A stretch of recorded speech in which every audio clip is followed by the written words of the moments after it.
Kani gadega Patisi TV, bat pidang pet Ïaki kubor baman kasni. Saka waipat ke Rakhe Ïaka International Women's Day. Henne kasni ke pratarik ulber hakani ke nong ba Shillong. Kedai ke bala pelong da ke Seng, Lympung ke Seng Kynthei. Hadan Basko Youth Center la Emkra. Ke balong ru kumsi benta ke Rakhe, jong ke dap arpusan Snem kani ke sunjong. Hakani ke jelang la pun ko borom ru ya imi seben majau. Na ke snong lau sauton ibala kenjo saka Kynthei pu Snem kerta. But yakani ke benta la pendam da ke chairperson jong ke Meghalaya State Commission for Women ikong Thailand panbo hakaju ke por ibalong ru ke presiden jong ke Lympung ke Seng Kynthei. Ringkat ikong Bluebell wasen marbanjang ibalong ke nong aibon jong ke Lympung ke Seng Kynthei. Hakani ke jelang la pelat baru ya ke kot sakan mau jong ke jingdap arpusan Snem jong ke Seng ya ke bala pelat da sister Judet Chedap ibalalong ke kongsan hakani ke jelang.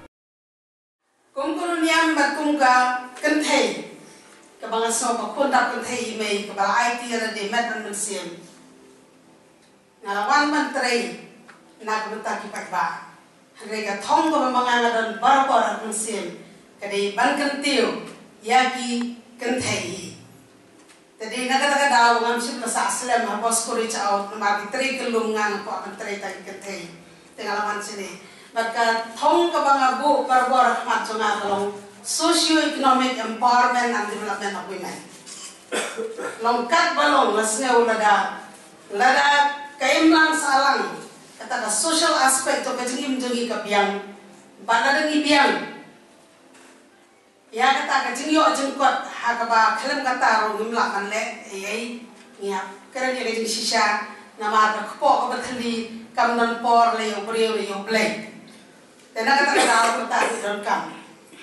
But having your empowerment, mensuang just now, kejipun kubor ngong ni kata kabe kata ktin, kumnon ni kubor yano, habo beli lakun kub lupa ini na dua kah, ina kub lupa kabor, riban dia pen inong gani ka, banong be direct ktin kabe day kamnong kabasuk ringi sungtu, baka di ke kumno bangin ya rak kat bawa ibe pat. Lembang yung tray magkikam jungi bansay yang taki sap ipong kata ka spa ka po pangiladon pa hangi kawo bleu na benset hangi badagong ibanon kam hoki kata itip klampet mangingin salong kita kiba empowered na nekibriyo kiba lapan ikhtiari na dia kiba lalapan tray ya ke yung ngile all around the world women are longing to be free, no longer in the shadows, forced to stay behind, but side by side in true equality.